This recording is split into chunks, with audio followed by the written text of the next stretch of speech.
नमस्कार विद्यार्थी मित्रांनो, माझं नाव आहे दीप्ती नायर आणि मिथिल IAS अकॅडमीच्या ऑनलाईन एज्युकेशनल प्लॅटफॉर्मवर पुन्हा एकदा तुमचं स्वागत आहे। मागच्या सेशनमध्ये आपण मूळ अधिकारांचं जे फिलॉसॉफी होतं, दर्शन होतं, ते आपण बघितलं होतं, त्यांचं स्वरूप पाहिलं होतं। आणि आज आपण पाहणार आहोत की हे जे मूळ अधिकार आहेत त्यातले जे प्रावधान आहेत, त्या प्रावधानांमध्ये काही संकल्पना आहेत, वाक्यांश आहेत आणि ते असे वाक्यांश आहेत ज्यामध्ये विद्यार्थी जनरली कन्फ्यूज असतात किंवा ते फक्त रटून पुढे निघून जातात। आपण समजून घेण्याचा आज प्रयत्न करणार आहोत। आजचं जे सेशन आहे ते बेसिकली हे आहे की कन्सेप्ट बिल्डिंग करायचे। ओके, आता बघूया मूळ अधिकारांचं आपण बघितलं होतं भाग 3 च्या अनुच्छेद 12 ते 35 मध्ये हे वर्णित आहेत।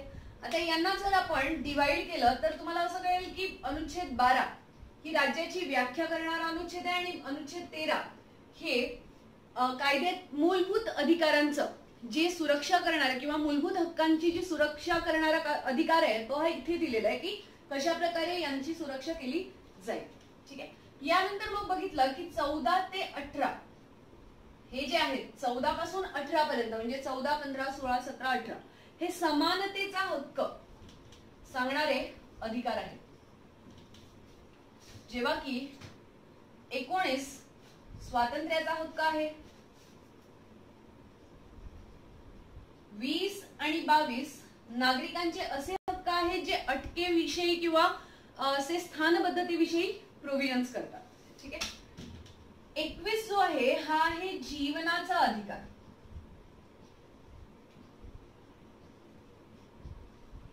आणि मग याच्या पुढे 23-24 शोषणाविरुद्ध अधिकार,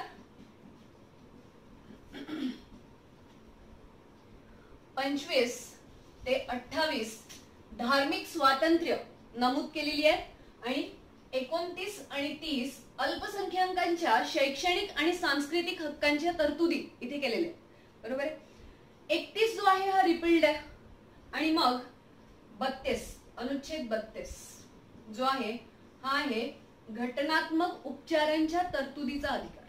ठीक आहे, यानंतर 33, 34 आणि 35 हे संसदेचे अधिकार जे पोलीस फोर्स किंवा जे से पॅरामिलिटरी फोर्सेस और IB एंड एक्सेट्रा यांच्याबद्दलच्या ज्या अटी आहेत त्यांना संसदेच्या अधिकारांना विस्तृत करतात, त्याच्याबरोबर मार्शल लॉ एंड एक्सेट्रा यामध्ये डिस्कस केलेला आहे। ठीक आहे, सो आज आपल्याला जी चर्चा करायची आहे ती करायची यांच्या संकल्पनांबाबत। आता यामध्ये जे न समजण्यासारखं आहे किंवा जे समजून घेण्या योग्य आहे ते काय आहे, एक हे आहे जीवनाचा अधिकार आणि एक आहे अनुच्छेद 32। आजचा आपल्या पूर्ण सेशनचा विषय हा असणार आहे की जो जीवनाचा अधिकार आहे ज्यामध्ये हे म्हटलेलं आहे की the personal liberty and the life म्हणजे जीवन आणि जो व्यक्तिगत स्वातंत्र्य आहे हे कायद्याने घालून दिलेल्या प्रक्रियेशिवाय किंवा तरतुदींशिवाय हिरावता येणार नाही। ही जी याची व्याख्या केलेली आहे की no person shall be deprived of his personal liberty and life और right to life without the procedure established by law.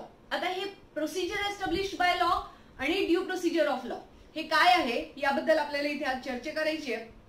त्याच्याच बरोबर हे समजून घ्या की प्रिएम्बल मध्ये प्रस्तावनेमध्ये तुम्ही म्हटलं भारत धर्मनिरपेक्ष देश आहे, आर्टिकल 25A मध्ये पुन्हा धर्मनिरपेक्षतेचा मुद्दा आलेला आहे।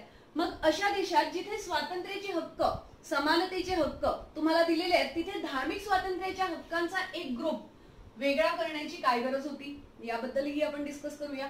याच्याच बरोबर जेव्हा तुम्ही हे आर्टिकल वाचता तेव्हा तुम्ही पुस्तकात बघता AK गोपालन केस आणि मेनका गांधी केस, या केसेस बद्दल खूप सगळी डिटेल अजून दिलेली नाहीये।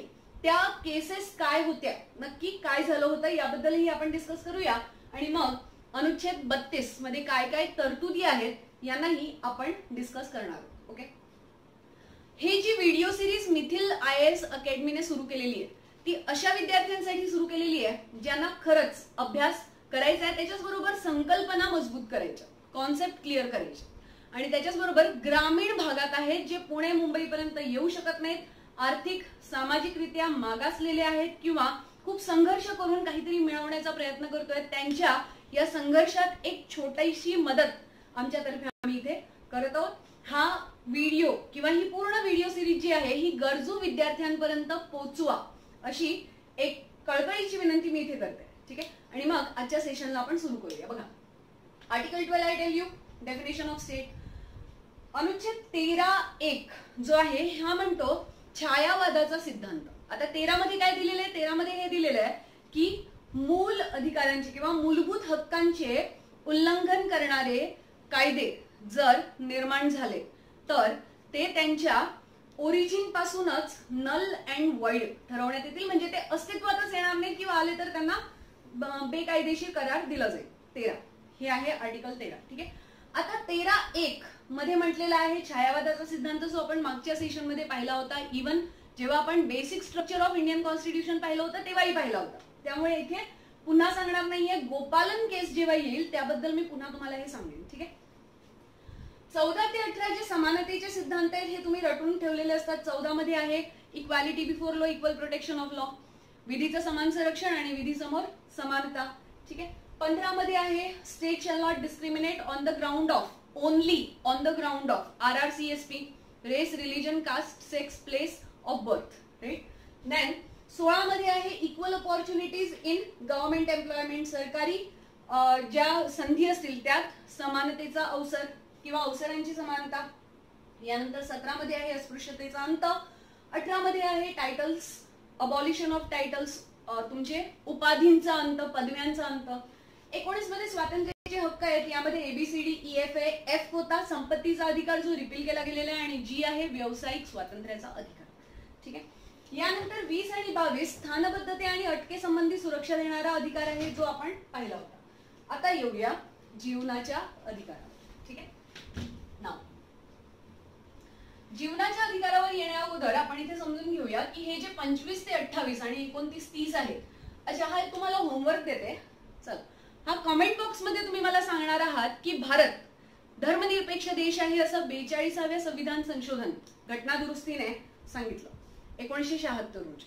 त्याच्याच बरोबर आपले जे संविधान निर्माते होते, घटना निर्मिती करणारे जे सदस्य होते, घटना समितीचे जे सदस्य होते, त्यांनी सुद्धा भारतीय संविधानाचं, भारतीय राज्याचं, देशाचं जी विविधता आहे ती टिकवून ठेवण्याबद्दल नेहमी चर्चा केलेली आहे. आणि 25A मध्ये पण धर्मनिरपेक्षता शब्द यूज झालेला आहे. मग असं सगळं असताना धार्मिक स्वातंत्र्याचा हक्क हा एक वेगळा ग्रुप का ऍड केलेला आहे आणि महत्वाचं म्हणजे कोणी ऍड केलेला आहे. ओके, याबद्दल चर्चा करा, शोध घ्या, होमवर्क करा. नाही मिळालं तुमच्या डिस्क्रिप्शन मध्ये फोन नंबर दिलेला आहे, व्हॉट्सअप, मेल, टेलिग्राम, ज्यावरही जमेल त्यावर प्रश्न विचारा. I will solve your doubt. Okay.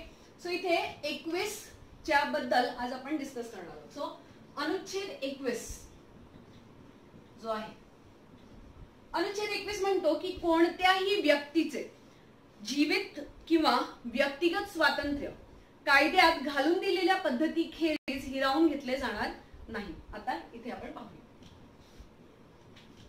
कोणत्याही व्यक्तीचे जीवित किंवा व्यक्तिगत स्वातंत्र्य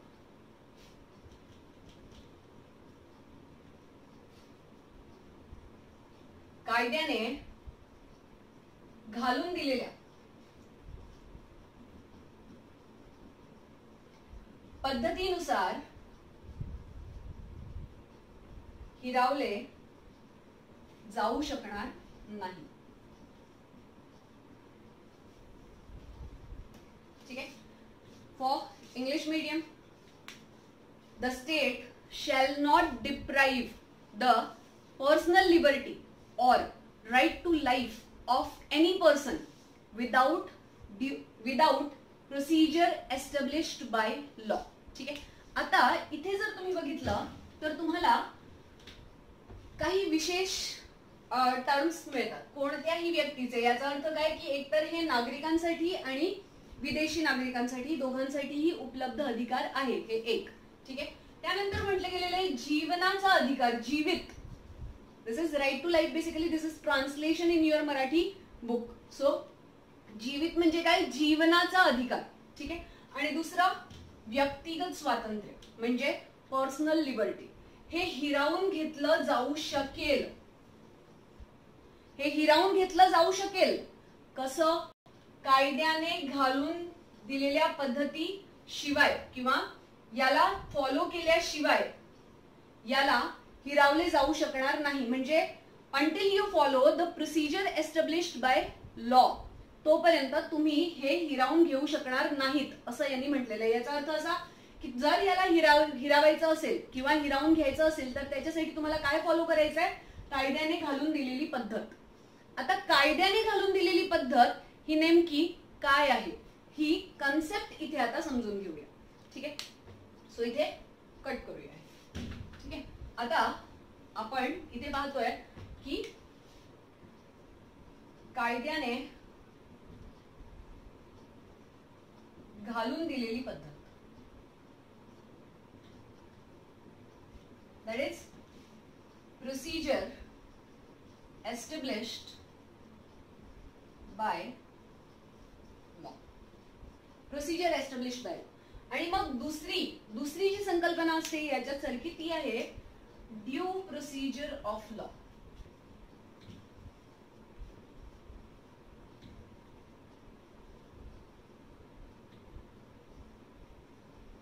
ड्यू प्रोसिजर ऑफ लॉ चा मराठी आहे कायद्याची योग्य प्रक्रिया.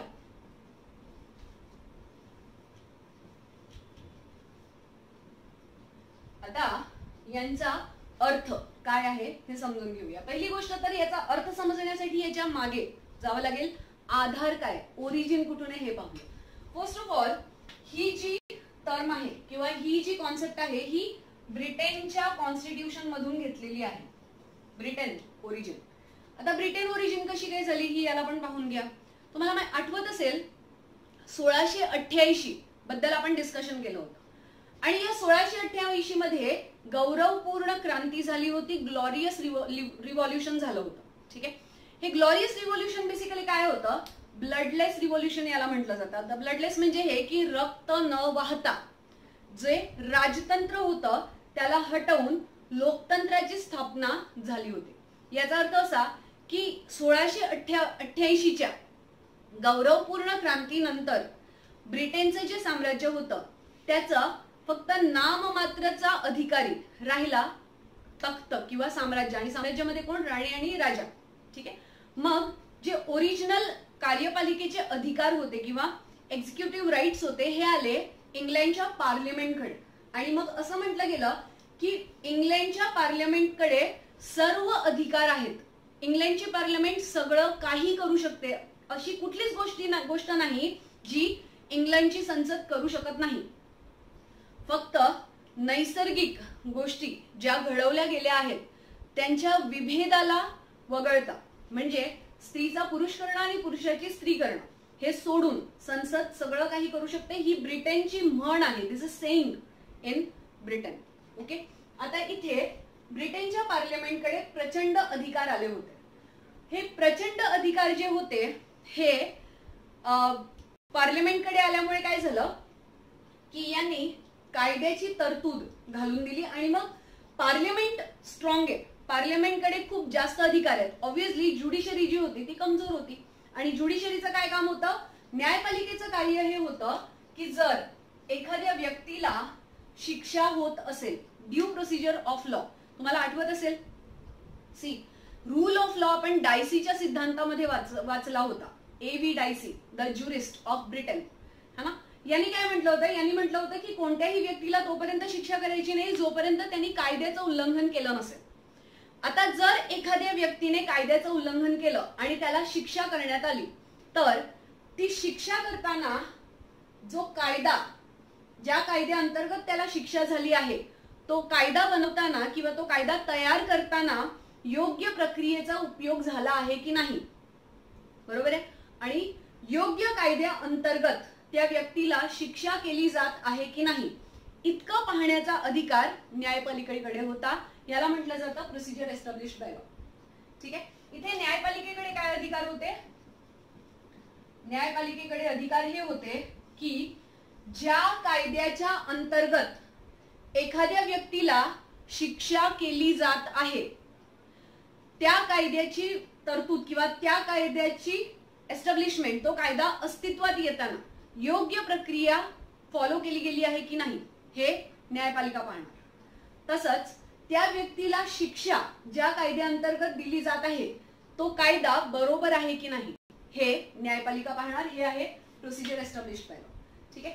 आता तुम्हाला माहिती आहे की ब्रिटनचं जे राज्य होतं हे 80% ऑफ द वर्ल्ड वर होतं.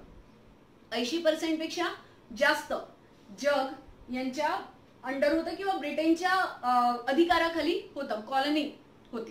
ठीक आहे. उपनिवेशवाद ज्या वेळेला होता. याच्यातलंच एक राज्य किंवा एक देश होता अमेरिका, आणि अमेरिकामध्ये अमेरिकन क्रांती झाली आणि फायनली ब्रिटनचं राज्य गेलं. आता अमेरिकेमध्ये जेव्हा हा विचार केला गेला की जर आपण ब्रिटन सारखं प्रोसिजर एस्टॅब्लिश्ड बाय लॉ किंवा पार्लिमेंट सोव्हॅरिनिटी आणली, म्हणजे काय की आपण जर संसदेचं वर्चस्व आणलं तर प्रॉबेबली आपल्याकडेही ब्रिटन सारखा छळ सुरू होईल किंवा अन्यायकारक शासन सुरू होईल. लक्षात घ्या की ब्रिटन जरी कितीही चांगलं असलं तरी जे अमेरिकन्स होते त्यांच्यासाठी ते वाईट होतं, कारण ते शासन करते होते. लक्षात येते. आणि मग याच्यासाठी की अशा प्रकारचं अन्यायकारक शासन येऊ नये म्हणून युएसए मध्ये ही कॉन्सेप्ट आणली की तुम्ही काय करायला पाहिजे, कार्यपालिका आणि विधायिका यांच्यावर न्यायपालिकेने नेहमी नजर ठेवून असायला पाहिजे की हे जे काम करतायत ते योग्य प्रकारे करतायत की नाही. आणि मग इथून आली ज्युडिशरी, विधायिका आणि कार्यपालिका यांचं सेपरेशन ऑफ पॉवर आणि त्याच्याच बरोबर एकमेकांवर चेक अँड बॅलन्सचा सिस्टम. ठीक आहे. आता जर युएसए मध्ये एखाद्या नागरिकाला शिक्षा द्यायची असेल तर काय केलं जाईल, तर हे केलं जाईल की पहिले तर न्यायपालिका हे तर पाहिलंच की ज्या कायद्याच्या अंतर्गत याला शिक्षा दिली जात आहे तो कायदा योग्य प्रक्रियेने स्थापित झाला आहे की नाही हे तर पाहणारच. त्याच्याच बरोबर तो कायदा योग्य आहे की नाही ज्याच्या अंतर्गत याला शिक्षा दिली जाते, म्हणजे चार्ज बरोबर आहे की नाही हे तर पाहणारच. पण त्याच्याच बरोबर अजून दोन गोष्टींचं लक्ष ठेवणार. This is called as natural justice, नैसर्गिक अधिकार. आता नैसर्गिक अधिकार म्हणजे काय, नैसर्गिक अधिकार म्हणजे हे की एखाद्या व्यक्तीला त्याच्या सगळे जे जे उपाय अवेलेबल आहेत जिवंत राहण्यासाठी किंवा स्वतःचा बचाव करण्यासाठी त्या सगळ्या उपायांचा यूज त्यांनी केला आहे की नाही हे सुद्धा ज्युडिशरी पाहणार. नॅचरल जस्टिस मध्ये एक तत्व आहे राईट टू बी हर्ड, म्हणजे त्या पक्षाला स्वतःच्या बचावासाठी ज्या ज्या तरतुदी करायच्या त्या त्याला करू देणे, त्याचाही पक्ष ऐकून घेणे, ही जी तरतूद आहे याला म्हटलं जातं नॅचरल जस्टिस. आणि त्याच्याच बरोबर रूल ऑफ लॉ, कायद्याचे शासन. याचा काय अर्थ आहे की जर या प्रक्रियेमध्ये बचाव पक्षाने जर हे साबित केलं की त्याच्यावर अन्याय होत आहे आणि त्याला चुकीच्या पद्धतीने अटक केली आहे तर त्यावर कारवाई करता येणार नाही. कारण रूल ऑफ लॉ काय म्हणतो की जोपर्यंत एखाद्या नागरिकाने कायद्याचं उल्लंघन केलं नाही तोपर्यंत त्याला अटक करायची नाही. हे कार्य ज्युडिशरीचं असेल. आलं लक्षात. This is what due procedure of law. Okay. म्हणजे काय, procedure established law by law मध्ये फक्त ज्युडिशरी एवढं पाहिल की कायद्याची तरतूद बरोबर आहे की नाही आणि ज्या कायद्याखाली त्याला अटक केली जात आहे तो चार्ज बरोबर आहे की नाही, प्रोसिजर एस्टॅब्लिश्ड. हे दोन्हीही इथे फॉलो होईल. त्याच्याच बरोबर अजून दोन की विधीचं शासन हे फॉलो व्हायला पाहिजे आणि दुसरं त्या व्यक्तीचे जे ज्या तरतुदी आहेत बचाव पक्षासाठी ज्या तरतुदी आहेत त्या सगळ्या उपाययोजनांची खात्री ज्युडिशरी इथे करेल. ज्या देशामध्ये ज्युडिशरी ऍक्टिव्ह असते त्या देशामध्ये ड्यू प्रोसिजर ऑफ लॉ किंवा कायद्याची योग्य प्रक्रिया ऍक्टिव्ह असते, हे लक्षात घ्या. ठीक आहे. सो आपल्या देशामध्ये या दोघांचाही समन्वय पाहिला जातो. ठीक आहे. आता काय झालं होतं की या आर्टिकल 21चं डिस्कशन सगळ्यात पहिले आलं A.K. गोपालन केस मध्ये. आणि A.K. गोपालन केस काय होती याला आता पाहूया. A.K. गोपालन केस आपण पाहतो. ठीक आहे. A.K. गोपालन कोण होते हे पहिले लक्षात घ्या. आता A.K. गोपालन हे केरळचे एक व्यक्ती होते. ठीक आहे. A.K. गोपालन हे केरळचे रहिवासी होते. हे खिलाफत आंदोलन पासूनच सक्रिय आपल्याला दिसतात स्वतंत्रता संघर्षामध्ये. स्वातंत्र्याच्या संघर्षामध्ये गांधीजींच्या बरोबर लढणारे हे व्यक्ती होते. सुरुवातीला हे काँग्रेसमध्ये कार्यरत होते, त्यानंतर हे सोशलिस्ट मध्ये आले आणि त्यानंतर कम्युनिस्ट झाले. ठीक आहे. 1947 रोजी मद्रास सरकारने किंवा मद्रास राज्याने यांना अटक केली आणि यांना जेलमध्ये टाकलं. ठीक आहे. आता जेलमध्ये टाकलं आणि त्याच्यानंतर काय टाकलं, कम्युनिस्ट होते म्हणून टाकलं, कम्युनिस्ट ऍक्टिव्हिटीज मध्ये संलिप्त होते म्हणून टाकलं. ठीक आहे. कम्युनिस्ट साम्यवादी. ठीक आहे. आता यांना 3 वर्षासाठी अटक झाली, 3 वर्षासाठी जेल. आणि याच दरम्यान 1950 मध्ये आला प्रिव्हेंटिव्ह डिटेन्शन ऍक्ट.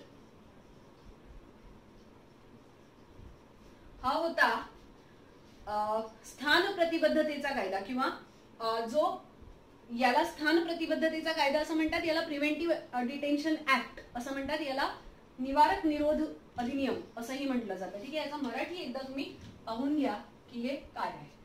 ठीक आहे. आता प्रिव्हेंटिव्ह डिटेन्शन ऍक्ट बेसिकली काय होता हे समजून घ्या. प्रिव्हेंटिव्ह डिटेन्शन ऍक्ट हा होता, यामध्ये हे म्हटलं गेलं होतं की कोणत्याही व्यक्तीला संशयाच्या आधारावर अटक केली जाऊ शकते. तर संशयाच्या आधारावरचा काय अर्थ आहे, याचा अर्थ असा आहे की हा व्यक्ती भविष्यात किंवा काहीतरी करणार आहे असा संशय पोलिसांना आहे, या आधारावर याला अटक केली जाऊ शकते. आणि या चार्ज मध्ये ए के गोपालन जे ऑलरेडी जेलमध्ये होते त्यांच्यावर हा चार्ज लावला, या कायद्याअंतर्गत हा चार्ज लावला. ठीक आहे. आता अशा प्रकारचा कायदा ब्रिटिशांच्या काळात आला होता, रॉलेट ऍक्ट. बिना दलील, बिना वकील, बिना अपील कानून. याचा काय अर्थ होता की केवळ संशयाच्या आधारावर ब्रिटिश सरकार तुम्हाला अटक करू शकत होते आणि भारतीयांनी याचा प्रचंड विरोध केला होता. ऑब्व्हियसली ए के गोपालन खिलाफत आंदोलन पासून होते, त्यामुळे यांनीही सुप्रीम कोर्टात धाव घेतली. यांनी हे म्हटलं की आर्टिकल 13(1) पुन्हा आर्टिकल 13(1) आलेलं आहे आपलं. यात हे म्हटलेलं आहे की 26 जानेवारी 1950 च्या आधी किंवा 26 जानेवारी 1950 च्या नंतर जर एखादा कायदा लागू असेल जो मूलभूत अधिकारांचं उल्लंघन करेल तर त्याला नल अँड वॉइड ठरवलं जाईल, छायावादाचा सिद्धांत. ठीक आहे. आणि मग याच्यात त्यांनी म्हटलं की आर्टिकल 13(2) मध्ये काय म्हटलेलं आहे की सरकारचे आदेश, अधिनियम, ऑर्डर, बायलॉज, सांस्कृतिक आणि कल्चरल जे परंपरा आहेत ज्यांना सुप्रीम कोर्टाने मान्यता दिलेली आहे त्या सगळ्यांचा इथे समावेश होतो. या आधारावर हा जो कायदा आहे हा चुकीचा आहे, कारण यामुळे मूल अधिकारांचं उल्लंघन होत आहे. आणि कुठल्या मूळ अधिकाराचं, आर्टिकल 21. ए के गोपालन केसमध्ये सुप्रीम कोर्टाने हा निर्णय दिला. आता सुप्रीम कोर्टात कसे पोहोचले, आर्टिकल 32 मध्ये हे सांगितलेलं आहे की जर तुमच्या मूलभूत हक्कांचं उल्लंघन होत असेल तर काय करायचं, सुप्रीम कोर्टात तुम्ही जाऊ शकता. त्याबद्दल आता आपल्याला चर्चा करायची आहे. ठीक आहे. आता हे लक्षात घ्या की यांचा आर्टिकल 21 उल्लंघन झाला. आता काही विद्यार्थी मनात विचार करतात हे तर जेलमध्ये आहेत, ते जेलमध्ये आहेत पण त्यांचे जे वकील आहेत ते सक्रिय आहेत ना. आणि मग यांनी काय केलं की कोर्टात रिट पिटिशन दाखल केली आणि त्याच्या अंतर्गत हे म्हटलं की आम्हाला न्याय हवाय. सर्वोच्च न्यायालयाने या केसमध्ये सांगितलं की जर त्यांची अटक प्रोसिजर एस्टॅब्लिश्ड बाय लॉ, याचा अर्थ असा की कायद्याच्या योग्य प्रक्रियेनुसार किंवा तरतुदीनुसार झालेली आहे, म्हणजे कायद्याने घालून दिलेल्या तरतुदीनुसार झालेली आहे, तर ती अटक योग्य आहे. आणि यावर खूप जास्त वाद झाला नाही, कारण तुम्हाला मी मागच्या सेशनमध्ये सांगितली होती, नाही बघितलं असेल तर मूलभूत ढाचा जो आहे आपला, आधार जो आहे त्याबद्दल डिस्कशन बघून घ्या. जो मूल आधार आहे भारतीय संविधानाचा त्यामध्ये हे सांगितलेलं आहे की प्रिव्हेंटिव्ह डिटेन्शन ऍक्ट मध्ये ज्या तरतुदींना फॉलो करायचं होतं त्या तरतुदींना जर फॉलो करून ए के गोपालनला अटक झाली असेल किंवा यांचा चार्ज या अंतर्गत लावला गेला असेल तर तो योग्य चार्ज आहे असा निर्णय सुप्रीम कोर्टाने दिला आणि हा विवाद इथे संपला. हा विवाद पुढे पुन्हा आला जेव्हा 1978 रोजी मेनका गांधी केस आली होती. आणि मेनका गांधी केस काय होती, त्यांचा पासपोर्ट हिरावून घेतला होता संसदेने. जेव्हा मेनका गांधीने पासपोर्ट ऑफिसरला पत्र लिहून विचारलं की कोणत्या अधिकाराने तुम्ही माझा पासपोर्ट हिरावून घेतलेला आहे, तेव्हा त्यांनी म्हटलं इंटरनल सिक्युरिटी हे कारण दिलं होतं. ठीक आहे. या विरोधात मेनका गांधीने सर्वोच्च न्यायालयात धाव घेतली आणि त्यांनी म्हटलं की हा माझा जीवनाचा हक्क आहे की मला परदेश गमन करता यावं. ठीक आहे. यावेळी आता जेव्हा सुप्रीम कोर्टाने हा निर्णय दिला तेव्हा A.K. गोपालन मध्ये जो निर्णय दिला होता त्याची व्याख्या ब्रॉड केली आणि हे सांगितलं की जेव्हा तुम्ही अशा प्रकारे एखाद्या व्यक्तीवर तरतूद करता किंवा चार्ज करता तेव्हा तुम्हाला दोन गोष्टींना लक्षात ठेवायचंय. एक, प्रोसिजर एस्टॅब्लिश्ड बाय लॉ म्हणजे कायद्याने घालून दिलेली प्रक्रिया किंवा कायद्याने स्थापित झालेली प्रक्रिया, आणि दुसरी कायद्याची योग्य प्रक्रिया. आणि मग कायद्याच्या योग्य प्रक्रियेमध्ये काय होतं की बचाव पक्षाची सगळी उपाययोजना खात्रीशीर पूर्ण झाली पाहिजे. ठीक आहे. दिस इज व्हॉट कायद्याने घालून दिलेली प्रक्रिया. ह्या होत्या केसेस ज्या आर्टिकल 21 मध्ये आल्या होत्या. ठीक आहे. मग तुम्हाला आठवतच असेल की मेनका गांधी केसमध्ये आर्टिकल 21 मध्ये जे अधिकार सांगण्यात आले जीवनाच्या अधिकारामध्ये काय काय आहे ते वेळोवेळी सर्वोच्च न्यायालयाने वाढवलेले आहे आणि आतापर्यंत 35 अशा घटना किंवा 35 अशा तरतुदी आहेत ज्या जीवनाच्या अधिकाराच्या अंतर्गत येतात. ठीक आहे. सो आता जो दुसरा आर्टिकल आहे, आता तुम्हाला म्हटलं की A.K. गोपालन आणि मेनका गांधी सर्वोच्च न्यायालयात धाव घेतात आपल्या मूलभूत अधिकाराच्या हक्काला वाचवण्यासाठी. कसे, काय त्यांचा बेस होता हे आता समजून घ्या. ठीक आहे. तर तुमचा अनुच्छेद 32 जो आहे, अनुच्छेद 32 मध्ये ही तरतूद केलेली आहे.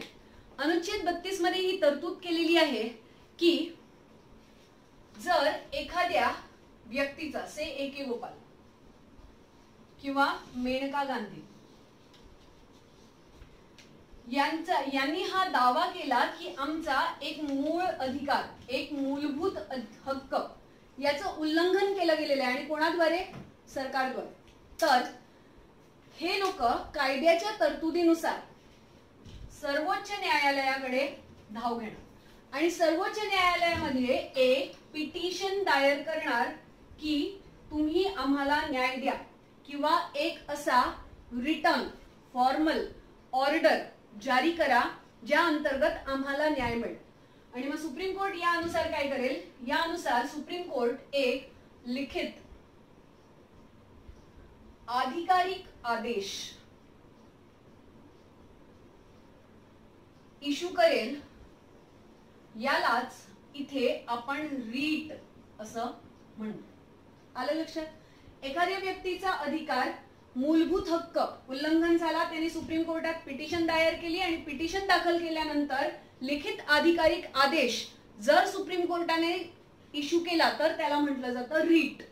आलं लक्षात? आता हे रीटची जी संकल्पना आहे ही देखील आलेली आहे तुमच्या ब्रिटन कडून. ब्रिटनमध्ये जेव्हा मोनार्क होतं किंवा मोनार्क नव्हतं तेव्हाही, इव्हन भारतात सुद्धा जेव्हा आपण पाहतो की एखाद्या व्यक्तीवर अन्याय झाला तर तो राजाकडे जायचा. मला अकबर बिरबलाच्या खूप मोठ्या ज्या प्रसिद्ध घटना आहेत, गोष्टी आहेत, त्या आपण लहानपणापासून ऐकलेल्या आहेत की कसा न्यायपूर्ण राजा होता, न्यायप्रिय राजा होता अकबर. जहांगीरच्या बाबतीत तुम्ही ती जी न्यायाची साखळी ही जी स्टोरी होती ही ऐकली असेलच भारतीय इतिहासात, है ना. आता या सगळ्याचा संबंध जो होता हा होता की बघा, राजाकडे न्यायाची तरतूद होती. जेव्हा मोनार्क संपला तेव्हा हा अधिकार आला ज्युडिशरीकडे. ठीक आहे. आणि मग ज्युडिशरीकडे जेव्हा हा अधिकार आला तेव्हा ज्युडिशरीला हा अधिकार मिळाला की मूलभूत हक्कांचं संरक्षण तुम्ही करा. आणि मग या मूलभूत हक्कांचं संरक्षण कसं करा? या अनुच्छेदाच्या अंतर्गत. आणि मग तुम्हाला माहितीये की ब्रिटिश जे आहेत यांनी भारतावर राज्य केलं आणि मग ब्रिटिशांचं सुप्रीम कोर्ट जे फेडरल कोर्ट या नावाने प्रसिद्ध होतं भारतात, जे अगदी 28 जानेवारी 1950च्या आदल्या दिवशीपर्यंत फेडरल कोर्ट होतं, तेच पुढे सुप्रीम कोर्ट झालं. सो वारसा हक्काने हा अधिकार भारताच्या सर्वोच्च न्यायालयाला मिळाला. आणि मग या भारताच्या सर्वोच्च न्यायालयाने काय केलं की या अधिकारा अंतर्गत 5 प्रकारच्या रीट हे जारी करू शकतात. ते रीट कुठल्या कुठल्या आहेत? एक, बंदी प्रत्यक्षीकरण. बघा, एक आहे बंदी प्रत्यक्षीकरण,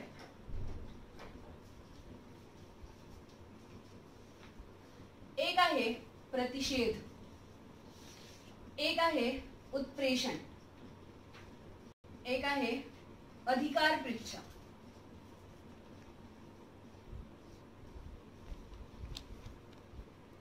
आणि एक आहे परमादेश. ठीक आहे. या रीट सर्वोच्च न्यायालय इश्यू करू शकते. जेव्हा की 226 अनुच्छेद 226 जर बघितला तर यामध्ये आपण पाहतो की हायकोर्टाला सुद्धा अशा प्रकारचे अधिकार मिळालेले आहेत जे मूलभूत हक्कांव्यतिरिक्त इतर हक्कांच्या उल्लंघनाच्या वेळेला सुद्धा रीट्स जारी करू शकतात, इश्यू करू शकतात. तसंच तुम्ही जर पुढे पाहिलं तर अनुच्छेद 34 अनुच्छेद 35 च जर तुम्ही लाईक रीड केलं किंवा त्याचा अभ्यास केला तर तुम्हाला हे कळेल की संसद देखील अशा प्रकारचे अधिकार इतर न्यायालयांना देऊ शकते, आदेश किंवा हे जे रीट आहेत हे जारी करण्याचे, इश्यू करण्याचे. अजूनपर्यंत असं भारतात झालेलं नाही, पण तरीही ही तरतूद आहे, हे लक्षात ठेवा. ठीक आहे. सो बंदी प्रत्यक्षीकरण म्हणजे बेसिकली काय? बंदी प्रत्यक्षीकरणचा अर्थ असा आहे say present the body. Present the बॉडीचा अर्थ काय की जर कोणत्याही व्यक्तीला, एखाद्या व्यक्तीला जर सरकारी, ठीक आहे, तर हा अधिकार जो आहे हा एखाद्या व्यक्तीला जर बेकायदेशीर पद्धतीने डांबून ठेवलेला आहे किंवा अटक करून ठेवलेला आहे तर अशा परिस्थितीत त्याचे नातेवाईक किंवा जे व्यक्ती आहेत ते सुप्रीम कोर्टाला हे म्हणू शकतात की ही जी स्थानबद्धता आहे ही वैध नाही किंवा अवैध पद्धतीने, बेकायदेशीर पद्धतीने एखाद्या शासकीय अधिकाऱ्याने किंवा एखाद्या खासगी व्यक्तीने एखाद्या व्यक्तीला डांबून ठेवलेला आहे. आता इथे लक्षात हे घ्या की काही परिस्थिती अशा असतात ज्यामध्ये हा आदेश दिला जात नाही, जसं जर स्थानबद्धता वैध असेल. आता वैध कधी असेल? जेव्हा कायदे मंडळाने किंवा न्यायालयाने स्वतः हे आदेश दिलेले असते. ठीक आहे. याच्याच बरोबर स्थानबद्धता जर न्यायालयाच्या अधिकार क्षेत्राबाहेर असेल तर अशा प्रकारचे आदेश जे आहेत हे दिले जाऊ शकणार नाहीत. हे आहे बंदी प्रत्यक्षीकरण. ठीक आहे. त्यानंतर आहे परमादेश. परमादेश मध्ये याने म्हटलेलं आहे मॅन्डेमस. मॅन्डेमस मध्ये हे म्हटलेलं आहे की जेव्हा शासकीय अधिकारी जर आपले कर्तव्य बजावताना चुकतो किंवा नकार देतो तेव्हा न्यायालय काय करते, अशा प्रकारचे आदेश इश्यू करते की तुम्ही हे कार्य योग्य पद्धतीने करा. आता हे लक्षात ठेवा की अशा प्रकारचा आदेश जो आहे हा सार्वजनिक संस्था, कनिष्ठ न्यायालय, न्यायाधिकरण किंवा सरकार यांच्या विरुद्ध देता येतो, खासगी व्यक्तीच्या विरोधात देता येत नाही. ठीक आहे. नेक्स्ट आहे तुमचा प्रतिषेध, रिट ऑफ सर्शोररी. ठीक आहे. आता यामध्ये हे लक्षात घ्या परमादेश जो आहे हे मी तुम्हाला आता सांगितलं की राष्ट्रपती आणि राज्यपाल यांच्या विरोधात देता येत नाही. त्याच्याच बरोबर खाजगी व्यक्तींसाठी देता येत नाही. जेव्हा काम बंधनकारक असेल नसेल तेव्हा देता येत नाही आणि विवेक बुद्धीनुसार कार्य करताना हा आदेश तुम्हाला देता येणार नाही असं सांगितलेलं आहे. प्रतिषेधचा काय अर्थ आहे? प्रतिषेधचा अर्थ असतो प्रोहिबिशन. प्रोहिबिशन म्हणजे एखादं कार्य करण्यासाठी बंदी घालणे. याचा अर्थ असा आहे की कनिष्ठ न्यायालयाने किंवा न्यायाधिकरणाने, ट्रिब्युनल्स और लोअर कोर्ट्स यांनी आपल्या अधिकार क्षेत्राबाहेर कार्य करू नये किंवा नसलेले अधिकार क्षेत्र बळकावू नये म्हणून वरिष्ठ न्यायालय कनिष्ठ न्यायालयाला अशा प्रकारचा आदेश इश्यू करते. ठीक आहे. हा आदेश देखील खासगी व्यक्ती किंवा संस्था यांच्या विरोधात दिला जाऊ शकत नाही. हा फक्त न्यायिक आणि अर्धन्यायिक या घटकांनाच किंवा या घटकांविरोधातच देऊ शकतात. नेक्स्ट आहे उत्प्रेषण. उत्प्रेषण काय बघा. उत्प्रेषणचा अर्थ असतो की प्रमाणित करा किंवा to inform, give us the information, म्हणजे आम्हाला अधिक माहिती द्या असा याचा अर्थ आहे. ठीक आहे. याचा काय अर्थ आहे बघा की कनिष्ठ न्यायालयांमध्ये किंवा ट्रिब्युनल्स मध्ये, जे ट्रिब्युनल्स असतात यामध्ये प्रलंबित खटला किंवा वरिष्ठ न्यायालयाकडे तो खटला पाठवण्याऐवजी किंवा त्या खटल्यातील आदेश रद्द करण्यासाठी जेव्हा वरिष्ठ न्यायालय कनिष्ठ न्यायालयाला किंवा ट्रिब्युनलला आदेश देते तेव्हा याला म्हटलं जातं उत्प्रेषण. आता उत्प्रेषणाचा जो अधिकार आहे हा देखील न्यायिक आणि अर्धन्यायिक या बॉडीजना दिला जातो. हा आतापर्यंत म्हणजे 1991 पर्यंत प्रशासकीय अधिकाऱ्यांना दिला जात नव्हता. 1991 मध्ये सर्वोच्च न्यायालयाने एका निर्णयामध्ये हे सांगितलं की हा अधिकार किंवा हा आदेश जो आहे हा प्रशासकीय अधिकाऱ्यांच्या विरोधात देखील इश्यू केला जाऊ शकतो. ठीक आहे. सो दिस इज व्हॉट प्रतिषेध rather उत्प्रेषण.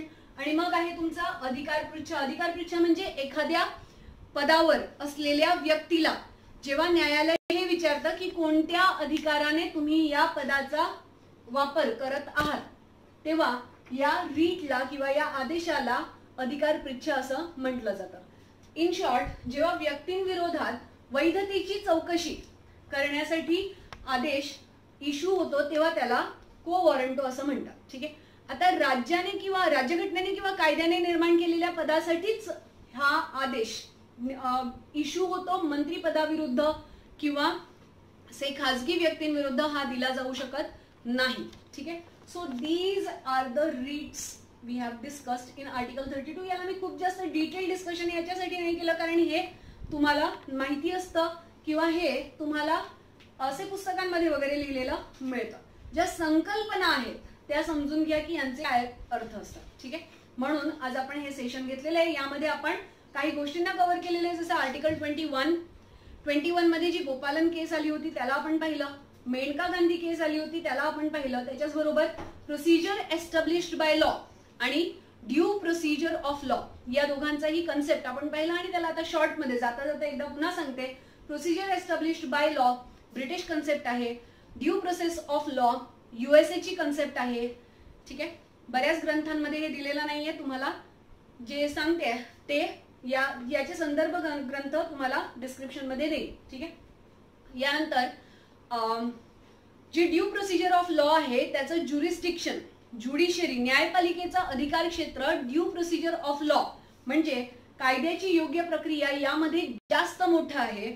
Procedure established by law मध्ये पार्लिमेंट सोव्हॅरिनिटी आपल्याला दिसते किंवा संसदीय संप्रभुता आपल्याला दिसते, जिथे कायदेमंडळाचं किंवा ज्युडिशरी जी आहे आपली न्यायपालिका जी आहे याचं कार्य सीमित क्षेत्रापर्यंत असतं.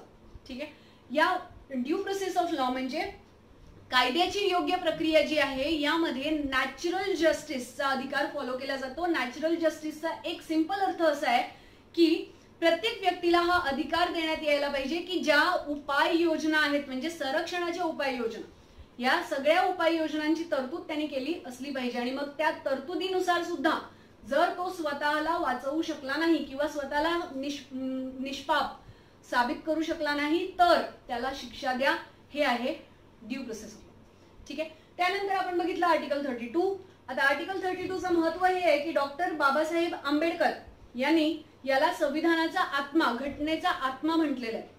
आणि आपले मूलभूत हक्क जे आहेत हे इतके महत्वाचे याच्यासाठी आहेत कारण हा जो घटनात्मक उपचारांचा अधिकार आहे हा मूलभूत हक्कांमध्ये समाविष्ट आहे, म्हणून मूलभूत हक्क हे महत्वाचे आहेत. ठीक आहे. आता रीट पिटिशनच्या अंतर्गत आपण कशा प्रकारे सर्वोच्च न्यायालयात दाद मागू शकतो याबद्दल आपण डिस्कशन केलं. ठीक आहे. या अंतर्गत बंदी, प्रत्यक्षीकरण, प्रतिषेध, उत्प्रेषण, अधिकार पृच्छ आणि परमादेश या 5 प्रकारच्या रीट इश्यू केल्या जाऊ शकतात. या व्यतिरिक्त ही रीट्स असतात ज्या सर्वोच्च न्यायालय इश्यू करू शकतं. या व्यतिरिक्त आपण बघितलं अनुच्छेद 226 जो आहे, अनुच्छेद 226च्या अंतर्गत उच्च न्यायालयाकडे ऑलरेडी हा अधिकार आहे की मूलभूत हक्कांचं उल्लंघन किंवा इतर विषयांचं उल्लंघन, इतर अधिकारांचं उल्लंघन झाल्यास अशा प्रकारचे आदेश किंवा त्यांचं से पुन्हा लागू करण्याचे आदेश जे आहेत हे उच्च न्यायालय देऊ शकतं. ठीक आहे. भारताच्या संसदेकडे हे अधिकार आहेत की हे अधिकार किंवा हे अधिकार क्षेत्र, रीट इश्यू करण्याचं अधिकार क्षेत्र अन्य न्यायालयांकडे सुद्धा दिलं जाऊ शकतं. अजून अशी वेळ आलेली नाही. ठीक आहे. त्यानंतर आता हे लक्षात घ्या की आर्टिकल 32 बद्दल एक तरतूद जी नोट करून घ्या ती ही आहे की आर्टिकल 32 कोणत्याच संविधान संशोधन कायद्यानुसार म्हणजे घटना दुरुस्ती कायद्यानुसार काढून घेतला जाऊ शकत नाही, त्याला बदललं जाऊ शकत नाही. सर्वोच्च न्यायालयात जाण्याचा नागरिकांचा हा सर्वोच्च अधिकार. आलं लक्षात. आणि दुसरं हे की फक्त आणीबाणीच्या काळात ते सुद्धा जेव्हा राष्ट्रपती आदेश देतील तेव्हा हा अधिकार निलंबित होऊ शकतो. हे आर्टिकल आहे 359. सो आय थिंक की आपण भरपूर सगळ्या कॉन्सेप्ट इथे कव्हर केलेले आहेत. हे आहे तुमचं मूलभूत हक्कांचं वर्णन. मिथिला आयएएस अकॅडमीच्या भारतीय राज्यव्यवस्थेच्या सिरीज पाहण्यासाठी कनेक्टेड राहा. चॅनलला सबस्क्राईब केला नसेल तर सबस्क्राईब करा. हा एक असा उपक्रम आहे जो ग्रामीण विद्यार्थ्यांसाठी चालवला गेलेला आहे, त्यामुळे गरजू विद्यार्थ्यांपर्यंत याला नक्की पोहोचवा. आणि काहीही प्रश्न असतील तर डिस्क्रिप्शन मध्ये टेलिग्राम, ईमेल, YouTube वर तर तुम्ही पाहतातच आहेत, याच्याच बरोबर जे व्हॉट्सअप नंबर दिलेले आहेत त्यामध्ये तुम्ही तुमचे प्रश्न टेक्स्ट करू शकता. वेळ मिळाल्यावर त्याचं उत्तर नक्की दिलं जाईल. Thank you so much for watching my video.